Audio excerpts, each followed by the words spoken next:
Hi, I'm Samuel Webster Brown. I'm happy for this opportunity to tell you a bit about myself and my family and the settlement of Big Spring. I was born to John Brown and Betsy Webster on February 1, 1801 in Alstead, Cheshire County, New Hampshire. 9 children were born to my parents. I was the second child and second of 7 sons and 2 daughters born to them. I met and married Harriet Cooper.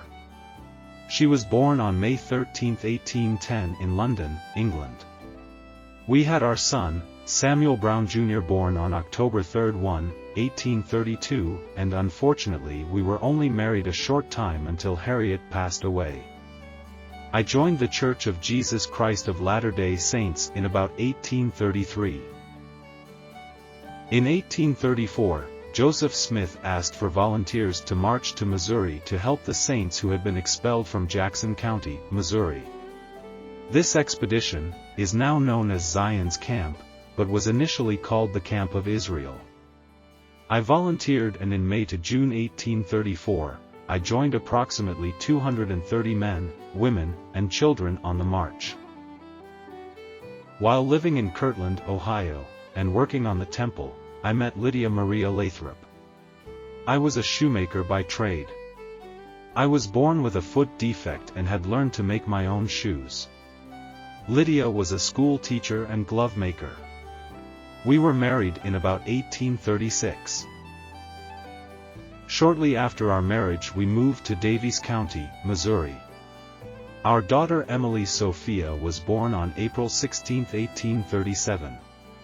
Our next daughter, Mary, was born in 1839. Because of persecution, we moved to Nauvoo, Illinois with so many of the saints. While living there, 2 more children were born, Betsy and Frederick. From 1841 until 1846, Mary, Betsy and Frederick died. We were again driven out of Illinois and made the trek through Iowa.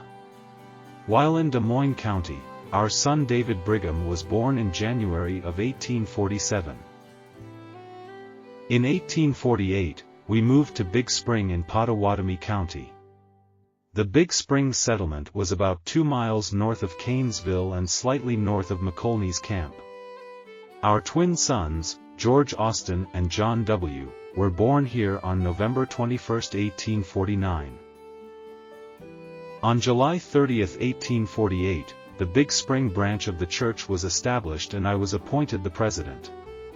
A record of the tithing paid to Bishop Chauncey W. Porter of the Big Spring branch was kept.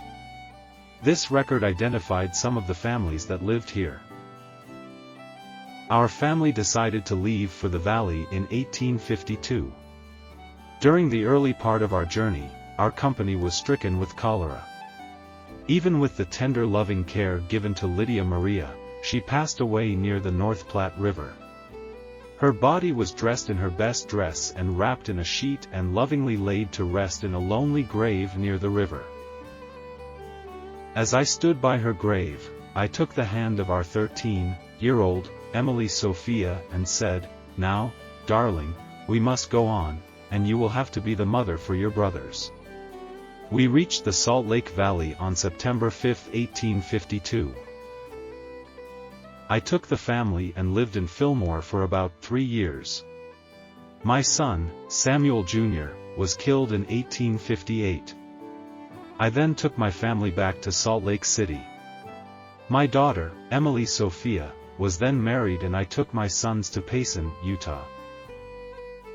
My son, John, contracted typhoid fever and passed away at the age of 16. David and George both found mates and married. My health was failing and I went to live with Emily and her family. David and his family moved back to Payson and I went to live with him. I passed away at the age of 81 years on September 13, 1882. My final resting place is in the Payson City Cemetery. I hope you enjoyed my sojourn in the wilderness and history of the settlement of Big Spring.